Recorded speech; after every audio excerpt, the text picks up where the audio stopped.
morning, everyone. It looks like the market's set for a lower open as the original July 9th tariff deadline looks set to be extended till August 1st. That could be the date when the high April 2nd reciprocal tariffs go back to effect for the countries that haven't negotiated with the U.S. in good faith. And those were pretty high numbers. And this creates a lot of uncertainty this week about what countries will come to the table, what trade deals will be announced. And, we don't want those tariff rates going back to those April 2nd reciprocal tariff rates.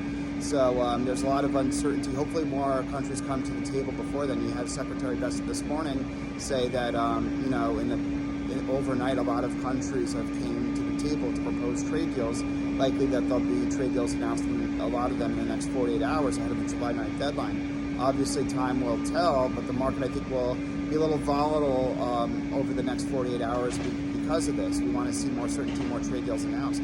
On top of that, you have Elon Musk announcing and trying to form a new third party, an America party. I don't think this is really a good look for Elon Musk and Tesla. He really needs to stay out of politics and focus on Tesla and growing our way out of the high debt deficits we have, rather than trying to form this third party.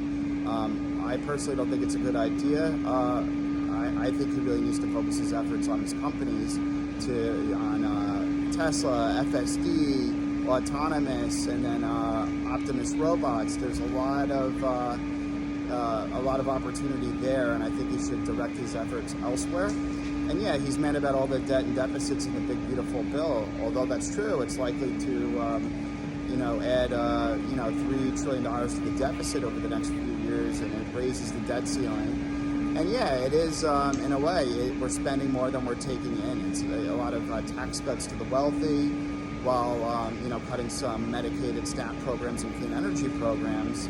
On top of that, yes, it adds, no tax on overtime, no tax on tips, but it also helps, it helps the wealthy by raising the SALT cap. The SALT cap is getting raised from 10K to 40K, where people who have high property taxes can deduct up to 40K from their federal income tax, which will be a big tax cut for them. And then also for small businesses, their manufacturing equipment, they could 100% expense that, at least in the first year. So that'll be good for businesses. But that's more tax cuts to the wealthy, and perhaps cutting some programs for the less advantaged. So there's a lot of debate over that, but it's a lot of spending.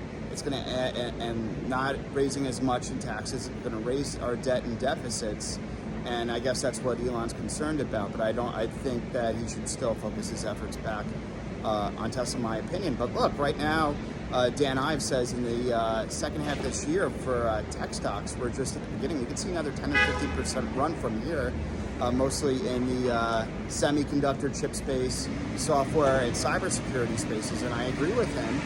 I do expect more momentum in this market. And what we're seeing right now is we're seeing so far this year, at least in the first half of this year, is the strongest buy the dip mentality in the market. Even better than 1997, 1998, where we had the dot-com internet bubble forming because of all the hype around the internet and the growth that the internet the growth from the internet. So we're seeing more of a buy the dip opportunity even now. So right now, I expect the market to continue doing well throughout the rest of this year.